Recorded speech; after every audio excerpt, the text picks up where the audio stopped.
नमस्कार दोस्तों, आज की वीडियो में आपका स्वागत है। आज की कहानी का विषय है लालच का फल। कभी कभी अधिक लालच व्यक्ति के सोचने समझने की शक्ति को क्षीण कर देता है।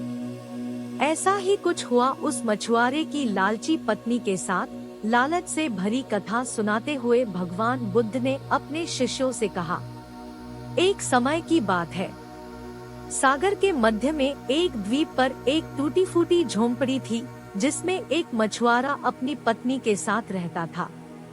मछुआरा नित्य जाल लेकर सागर तट पर जाता और मछलियां पकड़ कर लाता। वह जो भी मछलियां पकड़ता सिर्फ निर्वाह के लिए ही होती थी। मछुआरा बड़ा ईमानदार और मेहनती था। एक दिन उसने अपना जाल डाला और जब उसे खींचा तो उसे कुछ भारी सा महसूस हुआ। वह मुश्किल से जाल को खींच पा रहा था, पर जाल को बाहर निकालने पर उसने देखा कि उसमें सिर्फ एक छोटी सी सुनहरे रंग की मछली थी। लेकिन वह कोई साधारण मछली नहीं थी। वह मनुष्य की आवाज में बोली, हे मानव, मुझे मत पकड़ो, मुझे नीले सागर की गहराइयों में ही रहने दो। मैं तुम्हारा उपकार कभी नहीं भूलूंगी। तुम्हारी यदि कोई इच्छा हो तो बताओ, मैं उसे पूरा करूंगी। यह सुनकर मछुआरा सोच में पड़ गया। उसने कहा, मुझे तुमसे कुछ नहीं चाहिए।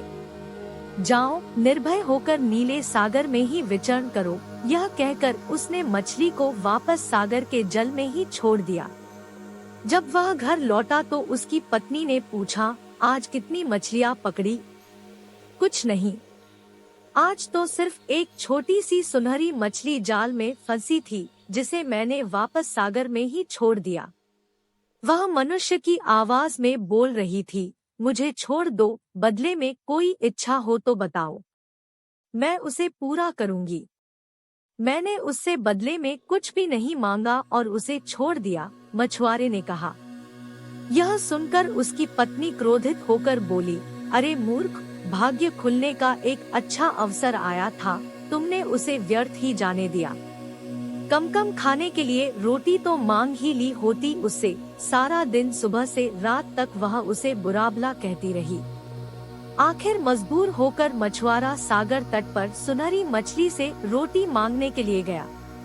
सागर के किनारे खड़े होकर उसने जोर से आवाज लगाई, मछली, ओ सुनहरी मछली, जरा मेरे पास आओ। उसकी आवाज सुनकर सुनहरी मछली किनारे पर आई। उसने मछुआरे से पूछा, बोलो, क्या चाहिए तुम्हें? मछुआरे ने कहा, मेरी पत्नी मुझ पर बहुत नाराज हो रही है। उसने मुझे तुम्हारे पास रोटी मांगने के लिए भेजा है, मछुआरे ने कहा। मछली के आश्वासन पर मछुआरे ने घर पहुंचकर देखा कि सचमुच वहां पर रोटियों का ढेर लगा हुआ था। पत्नी ने कहा, घर में रोटियों की कमी नहीं है, पर कपड़े धोने वाले टब में छेद हो गया है। जाओ, सुनहरी मछली से कपड़े धोने वाला नया टब भी मांग लाओ। मछुआरा पुनः सागर तट पर गया। उसने आवाज लगाई, मछली, ओ सुनहरी मछली, मेरे पास आओ। आवाज सुनकर सुनहरी मछली किनारे पर आई और मछुआरे से पूछा, अब क्या चाहिए तुम्हें? मेरी पत्नी को कपड़े धोने का एक टब चाहिए, मछुआरे ने कहा। मछली ने उसकी यह मांग भी पूरी कर दी। इसके बाद मछुआरे ने अपनी पत्नी के कहने पर अपनी झोंपड़ी की जगह नया घर मांगा। लेकिन उसकी पत्नी इतने पर भी संतुष्ट नहीं हुई। उसने खुद को एक सुंदर स्त्री बनाने की मांग रख दी। नया घर मिल जाने के बाद उसकी पत्नी पहले से भी अधिक गुस्से में थी।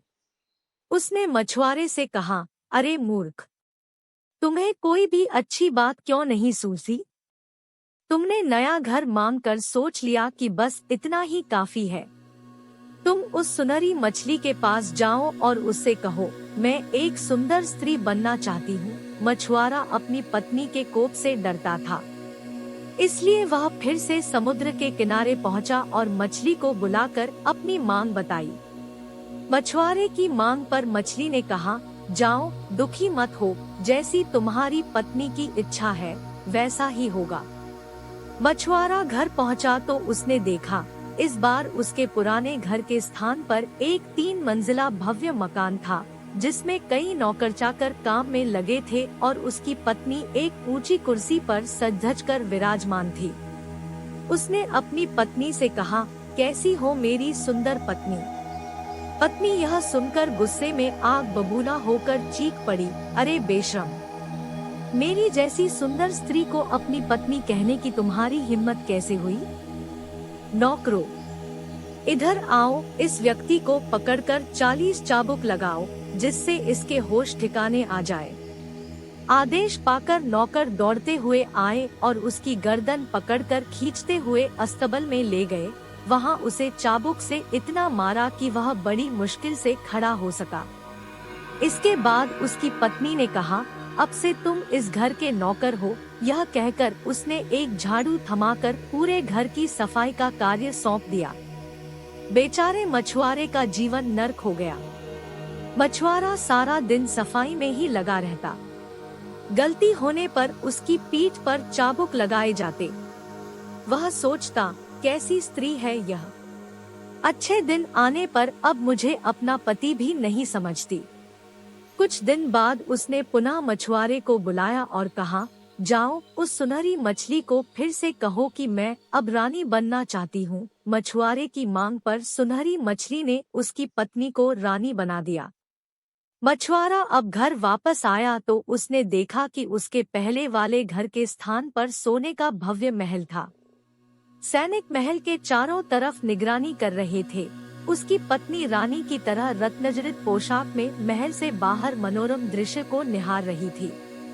धीरे धीरे उसे रानी की जिंदगी में भी ऊब महसूस करने लगी। उसने सैनिकों को आदेश दिया, जाओ, मेरे मछुआरे पति को मेरे सामने हाजिर करो। सैनिकों ने अविलंब मछुआरे को उसके सामने हाजिर किया। उसने कहा, सुनो, अभी जाओ और सुनहरी मछली से कहो कि अब मैं पूरे सागर की मालकिन बनना चाहती हूँ, जिससे उसमें रहने वाली सभी मछलियाँ मेरा आदेश माने। मछुआरे ने उसकी बात मानने से इनकार कर दिया, पर स्त्री की धमकी के आगे उसका इनकार व्यर्थ ही रहा। आता विवश होकर वह पुनः तट पर गया और सुनहरी मछली को आवाज देने लगा। इस बार सुनहरी मछली नहीं आई। उसने फिर आवाज लगाई। वह बहुत देर तक पुकारता रहा, तब कहीं सुनहरी मछली उसके पास आई। उसने आते ही पूछा, बोलो, क्या चाहिए तुम्हें? तब मछुआरे ने दुखी स्वर में कहा, मेरी पत्नी का लालच धीरे धीरे बढ़ता ही जा रहा है। अब वह सागर की मालकिन बनकर मछलियों पर राज करना चाहती है। सुनकर सुनहरी मछली ने इस बार मछुआरे को कुछ भी नहीं कहा। वह पीछे मुड़ी और सागर में जाकर विलुप्त हो गई। मछुआरा वापस पत्नी के पास गया। उसने देखा कि महल के स्थान पर अब पहले की ही तरह एक टूटी फूटी झोंपड़ी है। नौकर चाकर, सैनिक व बाग बगीचे सभी गायब हो गए हैं। झोंपड़ी के अंदर उसकी पत्नी फटे पुराने कपड़ों में दुखी होकर बैठी है। उसे अपने किए पर बड़ा पछतावा हो रहा है। मछुआरा व उसकी पत्नी दोनों पहले की ही तरह जीवन यापन करने लगे। मछुआरा रोज जाल लेकर सागर तट पर मछलियां पकड़ने जाता, पर उसके जाल में सुनहरी मछली फिर कभी नहीं फंसी। अगर कहानी अच्छी लगी हो तो सब्सक्राइब करें और अपने दोस्तों के साथ शेयर करें।